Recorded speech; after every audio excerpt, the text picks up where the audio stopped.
So real quick, I just want to thank you. Like you just mentioned, I know it's a busy time of the year. So I know you got to balance that, basketball life with personal life. So definitely want to thank you for taking the time to come on here and join me on this episode. Yeah, no doubt. I always have a lot of respect for you. So I'm just grateful to spend some time with you. Yeah, I appreciate it. How is the preseason going? So far, so good. We've had a couple injuries, as to be expected. But outside of that, I like this team. So we're more experienced. We're a little bit more talented. So far, so good. Yeah, no doubt. So real quick, just for the listeners, just to introduce you real quick, today's guest, I have DeUnna Hendrix. We grew up in the same hometown, played for the same high school team. DeUnna won the state championship on an undefeated team, went on to play Division I women's basketball. You've been coaching for what, you're a decade in now? No, I'm more than that. This is 11 as head coach and then 16 overall. Yeah, so you were at Jacksonville first, and then you went and became assistant at High Point. Took over at High Point at what, 27 years old? Yeah, 26, yeah. You have to be one of the youngest head coaches on that list of whether women's or men's programs. You got to be on that list of one of the youngest to become a head coach. Am I right? Yeah. At the time, I was the youngest, but I mean, I'm old now. Nah, you're still young. But left, got the job at High Point, and now you find yourself at Miami University, headed into, this will be your fourth season? Yep. Fourth season. Okay. You said the preseason's going smooth. So me just being a young boy from Kokomo, seeing someone who I've looked up to, who's inspired many of us as we came through our journey, I kind of just, I respect the fact that you left home and went off to college, and, we kind of got to experience that, both of us kind of got to experience that as well, which, where we're from, a lot of us didn't really get to experience that. So after accomplishing so much and persevering through so much, I kind of just want to hear, your version of like where it all started, whether it's some type of family dynamics or growing up as an athlete, or, kind of just where the journey began, growing up as a young girl in Kokomo. Yeah, I mean, I think my mom, everybody knows my mom, Robin Hendrix, was a hooper herself, went on to be an All-American and won a national title at the junior college level. So it started in the house, my cousins were the same age. So I played high school basketball with both of my cousins and my sister. So there were 4 of us on the high school team together. And then all the neighborhood kids, Ann Thatcher, Ashley Johnson, I can go down the line, Whitney Beck. We all just play together. And so I think it started at a young age as far as Carver Center basketball and playing with the guys, and all the way up through high school. So there's, Kokomo basketball, there's a lot of love there. There's a lot of tradition. If you could play at all, it was, you were going to every park in the city. Yeah. Every park, every camp, every Carver camp, every Kokomo camp. That's it. Did you play any other sports besides basketball growing up? Yeah, I got into volleyball a little bit in high school. And then I threw shot and disc just because Bobby begged me to. So that was my guy. So it seemed like the track coaches are always begging us to come out and run track, or even the football coaches play football. All right, so headed into high school. In high school, you said you played volleyball? Did you play all through high school, or? No way. Basketball went year round. So I think I might have played my freshman year, started my sophomore year, and then didn't end up finishing that. And then track, it was actually all 4 years. So I threw all 4 years. How was from your perspective, how was the transition from middle school into high school, as far as obviously your goal was to play varsity, which you did. So how was that for you, just coming in as a middle schooler and, entering a whole new level of basketball and just life? Yeah, I mean, I think you're never quite ready for any type of transition. You can prepare for it. But I do think the thing that I talk about a lot is in Kokomo, the feeder systems really did prepare you best they could. So just in a middle school, programs, or the middle school programs, specifically Lafayette Jeff, Maple Crest, you know, we were ready to get to the high school level, best we could be. Now we got up there and there were already hoopers in front of us, so we had to work, you know, to get some time. But for the most part, I thought that transition wasn't too bad. Yeah, nice. So you started your freshman year? I don't know now, Brandon. It's been a minute. I had a convo with your coach, C. Hall. Oh, okay, so maybe I did. Yeah. He told me that you were pretty ready. He knew you were pretty ready ahead of time going into high school. So he said you came in and started leading by example from the beginning. There you go. Well, I'll be honest, I was obsessed with like all my idols, right? So like Heather Cusick, Hillary Beck, those guys. I was the little rugrat hanging around them all the time. So I think I had a leg up on everybody just because I was trying to already figure out what they were doing at the high school level. So they prepared me all right. Yeah. Another thing he was talking about and you can kind of reflect on, and it kind of relates, you know, to all of us who are athletes and play different sports, you know, so just the ability to be able to change your role, you know, and bring, you know, whatever the team needs best to the team, you know. So I understand that you had to play the power forward position in high school and you had to play out of position for majority of your career. He said that the summer basketball balanced it out, you know, but where you were able to play your natural position in the summer, but he said that what was best for the team is for you to kind of play out of position. So how was that for you? You know, was it a little frustrating at times, or, you know, what do you see that these days when you're coaching, you know, how's that from your perspective?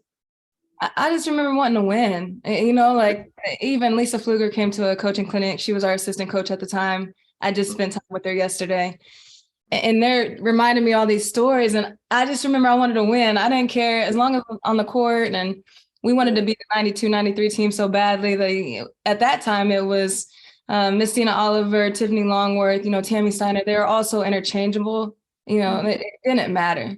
Yeah. And the biggest thing, the adjustment going into college was everybody was faster and taller, you know, at the wing.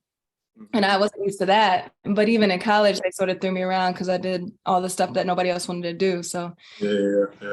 It wasn't too bad. You were able to adapt, you know, which was a big advantage. Yeah, I want to win. Like wherever you put me. Yeah, whatever you need me to do. Yep. So kind of take us back to that state championship run. Oh man. You guys were undefeated. I mean, that's crazy. You know, that's unheard of to go undefeated and win the chip. Yeah. So, you know, what was special about that team? You know, obviously we start our team workouts in the summer, you know, so was that something that you kind of seen early on, that you guys had that potential, you know, how the preseason play out and then coming into the season? Yeah, I think it's always been a thing, right? So we grew up watching the 92, 93 state championship team. So it was always the vision, especially for my class. But I think what really set us off was the year before we lost in the sectional. I'm pretty sure it was in the sectional, and we couldn't believe it. You know, it was just like one of those things where this wasn't supposed to happen. And my sister was still on the team, and that class above us, my cousin was that class above us, and that one hurt. You know, so I think going into senior year, we just made our mind up, and it mattered. You know, we grew up together, and winning a state championship mattered, and it was our last chance to do it. And so losing wasn't even an option. Like it wasn't. I don't even know if we celebrated many wins. You know, we went on this exceptional run, and I don't even know if we knew at the time. You know, it wasn't something that we talked about collectively. That's what we were supposed to do.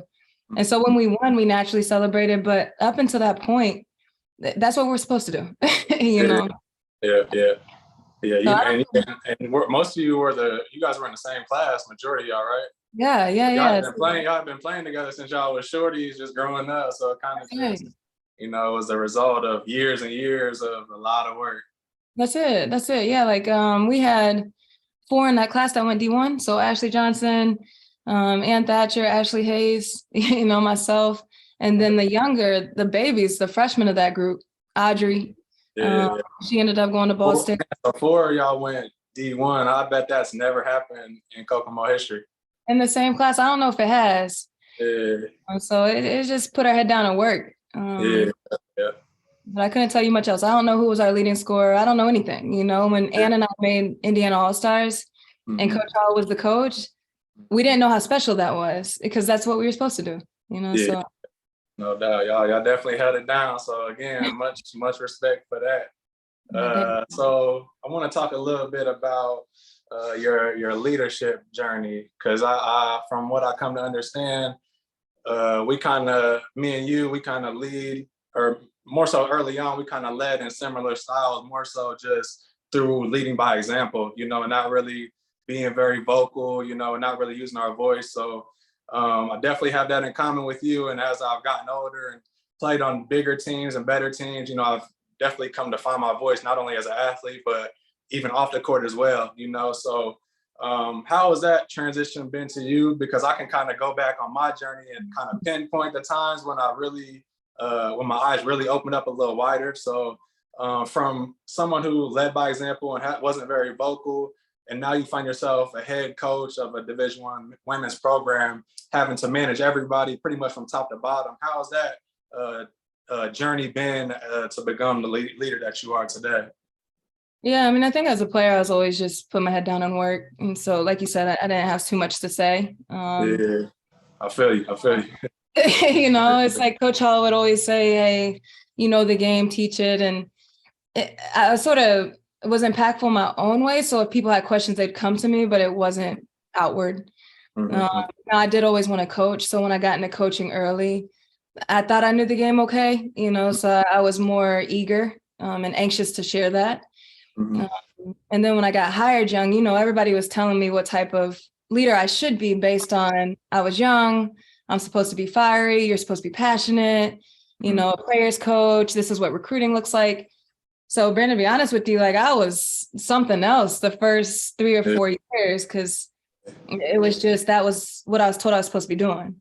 Yeah. So for me, it was Was that not to cut you off? Was that kind of the coaching styles that you were familiar with in college? Yeah. That's what I saw. You know, like Or I had a lot. you kind of had to find the balance, like over time. Did I? Did You, I? I you, mean, I think I was exhausted. you was on, man, you was on the ass, huh? Yeah, I was exhausted though. You know, like I think the turning point was after year 2 or 3, and literally I couldn't move. I was paralyzed for like 2 weeks because I was just tired. Yeah, it's draining. Yeah, I'm playing this character that it wasn't me. Mm-hmm. You know, I'm up here yelling and screaming all the time. I'm like, dang, I want to do this thing until I'm 100 years old. I'm not gonna make it. Yeah, Like, I'm just not I'm gonna make already it. tired. Yeah. Yeah. And I think the feedback, like I was in coaching just to, you know, formulate relationships and be that person. And the feedback at the end of the year wasn't that, you know, it was just how they saw me wasn't what I wanted to be portrayed as. And so I thought, it's time to change, you know, I'm missing something. And so I went through this whole self-discovery, I guess, but it was also a lot of emotional intelligence training. Really trying to figure out who I wanted to be and how did it look, sound, and feel. And so now I'm completely different. It's there's still a standard, you know, I'm still going to hold you accountable and all those things, but I do it with a lot more grace. Yeah, no doubt. And from that recent video that you were tagged in on Facebook, it really caught my attention, you know, because we've been around each other a few times, you know, we've had different types of coaches, you know, so you really don't know what to expect, you know, but to see how like down to earth you were, how, you know, comforting you were, how relatable you were, just how you still are projecting that youthfulness. And I'm sure it really relates with your players. You know, I know that goes a long way. So although you kind of started out, you know, on your coach Cat or on your coach Bobby Knight, it was good to see. It was a breath of fresh air. You know, I know it goes a long way with your kids. Yeah, no, it's been good. I say it all the time. I used to love the title of coach. You know, when I walk around and people would call me by coach, I would love it. Now I hate it. I don't want to be coach. I'd rather be, I'm a mentor, I'm an educator, I'm a counselor, I'm a consultant, you know what I'm saying? But like, I think the back and forth dialogue of, I just want to be an aide. I want to be a guide, you know what I'm saying? And I don't want to be a dictator, you know? So I think it's gone over well. Number one, because the college landscape has changed. So You kind of literally got it. You got to kind of. like that. But I Yeah. think another part of it is like we're in it together. Yeah. I think the biggest moment for me is when I watch championship games, right? I'm like really tuned into what happens when they win it, right? Mm-hmm. So many teams never celebrate with their coach. Like the coaches are nowhere to be found. And that's Yeah. cool to me. Yeah. So if I have to be your motivator and it's you're working against me in order to do something, I don't want to be that. I want us to be in this thing together. So Yeah. it's Yeah. been good. No, that's good. That's good. You said you always wanted to coach, so you knew that from early on. That's what you wanted to do. Yeah, I knew I wanted to coach before I knew I wanted to play, honestly. Really? Yeah. I mean, there were so many dinners just drawing on napkins between my mom and my uncle and just my mom's friends. Everybody they were coaches, in their own right. So you grew up around Yeah. surrounded by coaches. Yeah. Okay. So it's cool. We talked the game all the time, so there was, you remember me, Brandon, like I'm overweight, I'm undersized, I'm all the things. I'm like, I don't know if I can actually play to the level that everybody else thinks I could, but I know I can coach it. I think I know the game. Yeah. And so I was really set on, I'd rather coach right now than play. Just out of self-doubt. Yeah. See, I as of late, people keep asking me like if I'm gonna head into coaching. Yeah. And kind of my first, I know I could, I know I'd be a great coach. I know I'd be able to touch and impact a lot of lives. For me, my perspective, it's like, I feel like I've been so committed and so invested into the game to this day.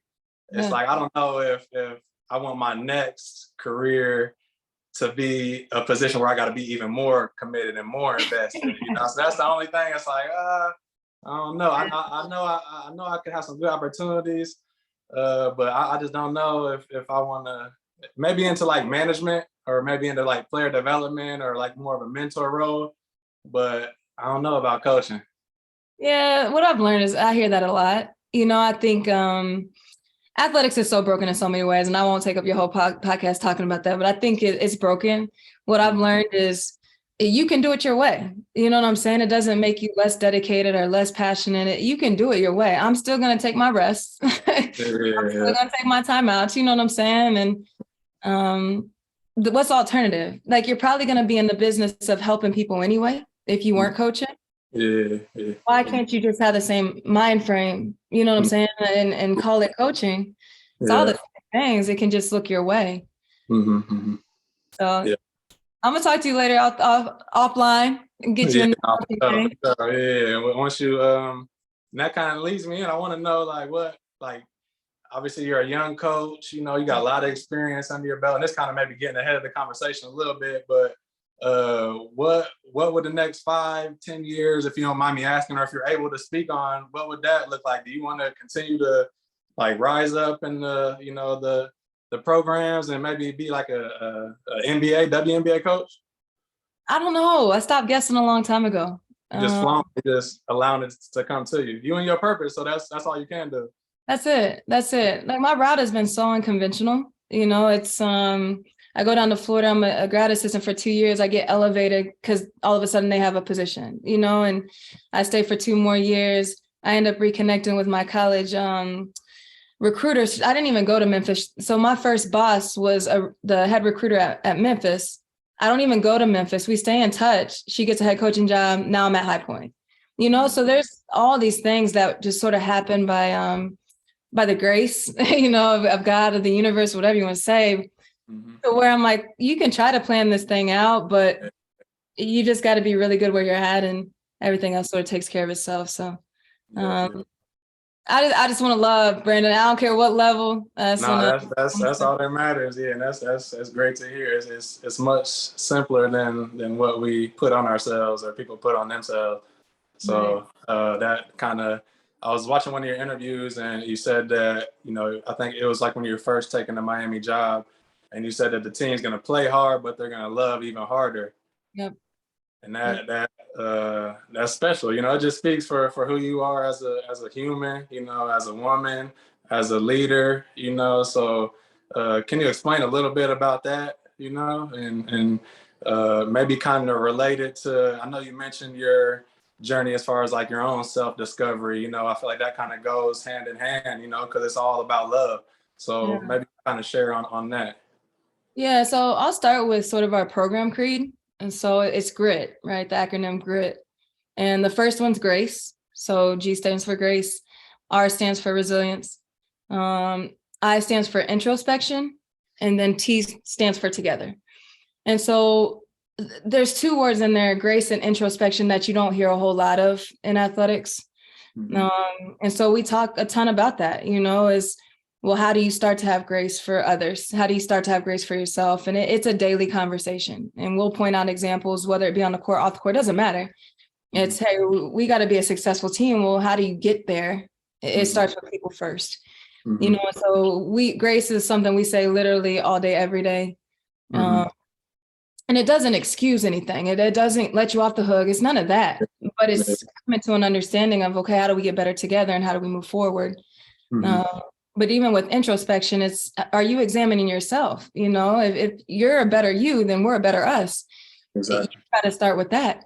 I don't know. I just think at the end of the day, anything that you choose to do, is, whether it be athletics or anything else, it's about people. And, and I think it's a beautiful thing if you can get people motivated to be exceptional just based on their love and care for each other. You can say whatever you want as far as, well, does that make somebody less passionate or less competitive? I don't think so. I think I'm pretty passionate. I think I'm pretty competitive. And the things that we talk about sound real fluffy.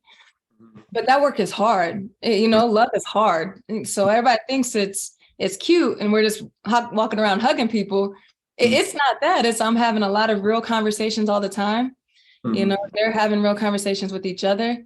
There's days that we're tired of each other, but to extend that even beyond our inner circle, if we're talking about preparing these kids for life outside of basketball, life beyond, you're going to go into an office and be with coworkers you may or may not deal with for real. And how are you extending that to the community? How are you extending that to your university? We talk about that daily. That's great.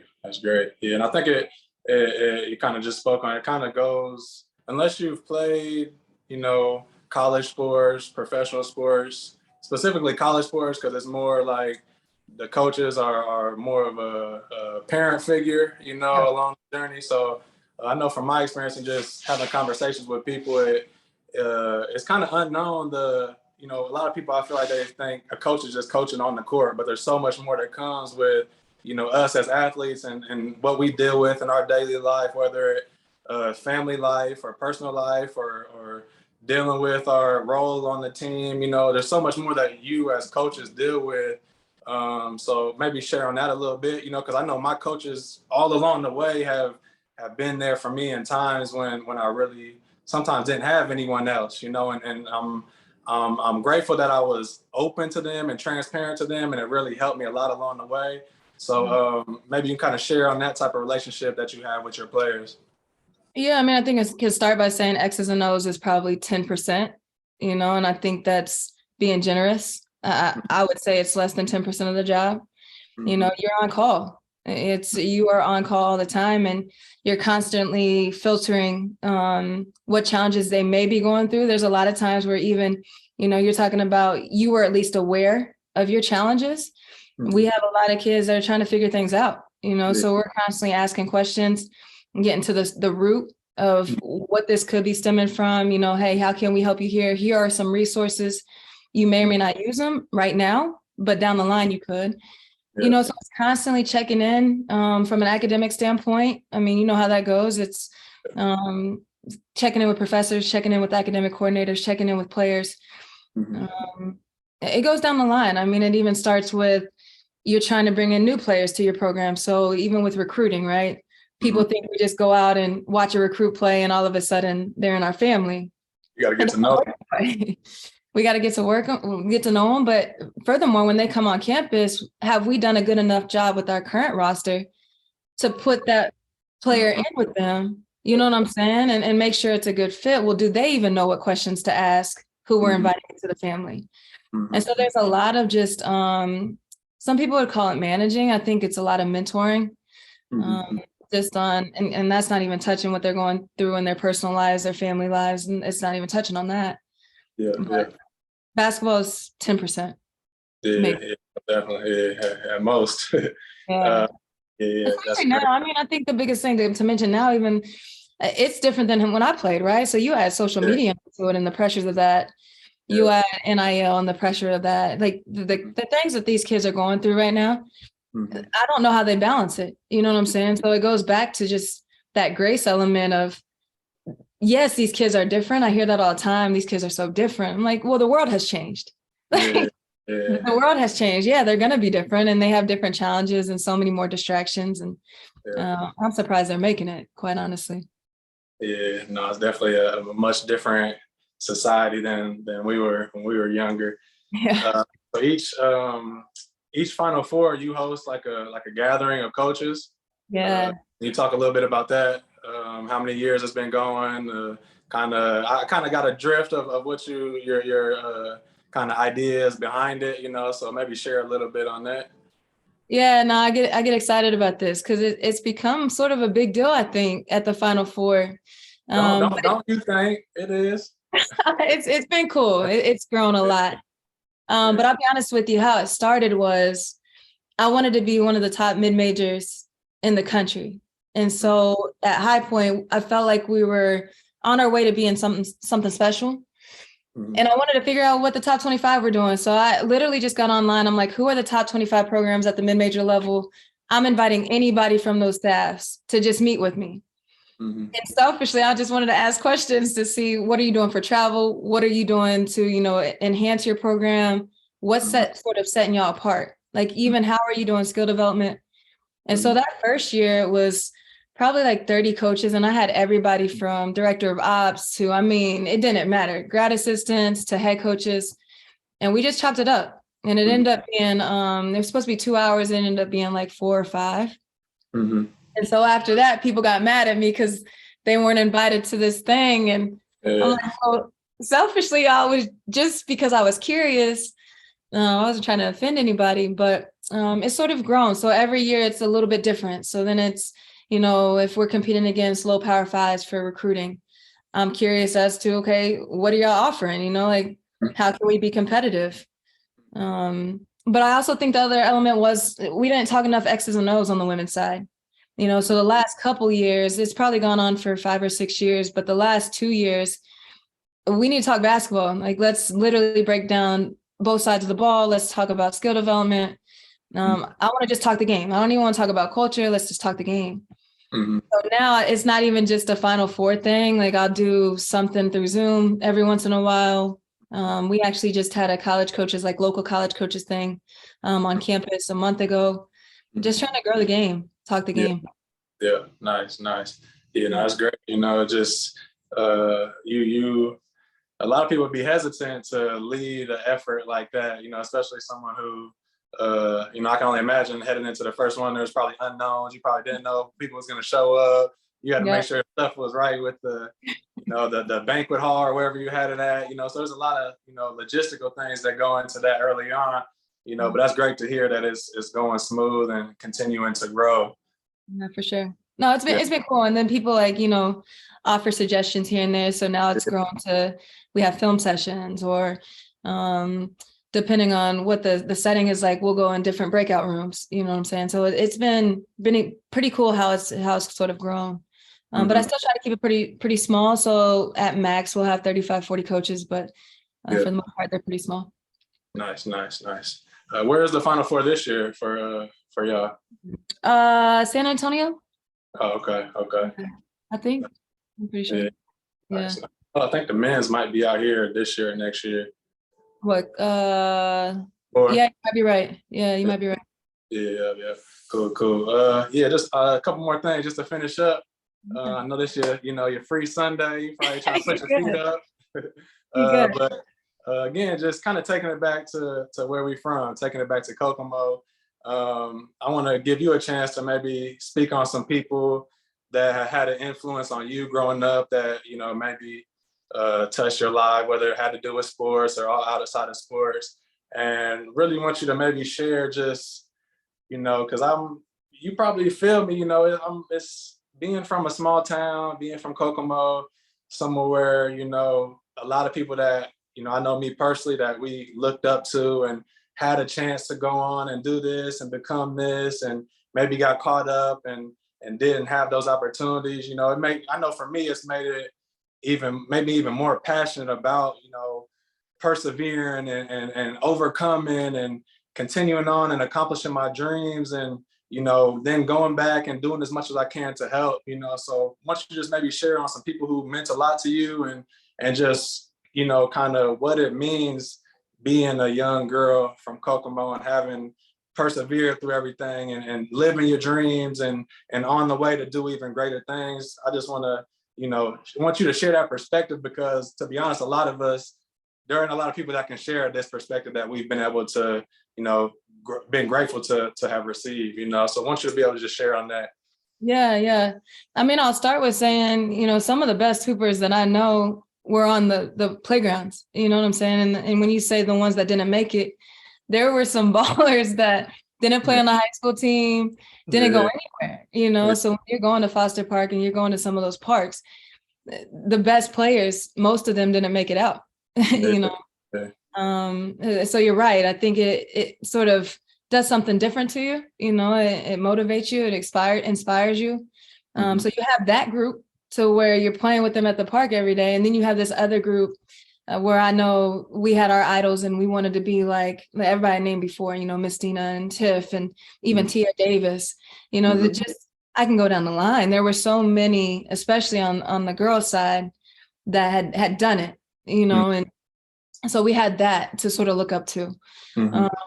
But people around here make fun of me all the time. I mean, I talk about Kokomo. There's love there, you know. It's, yes, we wanted to make it out and we had our own goals and our own visions, but there's a lot of credit coming back to Kokomo for me, because the love was different, the passion is different, the tradition is different. But even outside of just the players, you can name anybody from, you know, Daryl Johnson, you know, and Lisa Pfluger, and yes, Charlie Hall. There were so many outside adults, influencers that just wanted to see us succeed. And so I felt like, and I say it all the time, I felt like I had so many guardians of don't do this, stay here, stay focused there. It didn't matter where I was going. It could be to the store. It didn't matter. There was always someone there saying, "Hey, D, not you," you know, like, "Hey, stay focused." So I'm just grateful. Like it wasn't even people I played basketball with necessarily. It was my other high school friends that would come to the game and cheer. They would do their thing, but it was almost like leave D alone. You know? So I don't know. I just think I could go all day about it, but the passion and love is real. Kokomo is special as far as just the tradition and what was once, you know, so much love for the game, even just at the parks level, at the Carver Center level, the Y, whatever, you know, PAL leagues. I could go all day. It's different. No, I already know. I already know. I feel you, man. I appreciate you sharing that. We'll wrap it up. Again, I just want to thank you for taking the time. Best wishes on this season. When you do find yourself in the NBA or WNBA, if I decide to coach, can I join the staff? Come on. I'm trying to get you right now. Look, we don't even have to wait. We'll talk about it. I've been looking in the graduate program, so I don't know. Okay. Staying ready. There you go. We'll talk about it. No, okay. Yeah, no, thanks again. I appreciate it, DeUnna. Of course. Have a good day, okay? Yeah, you too. Talk to you soon. Bye.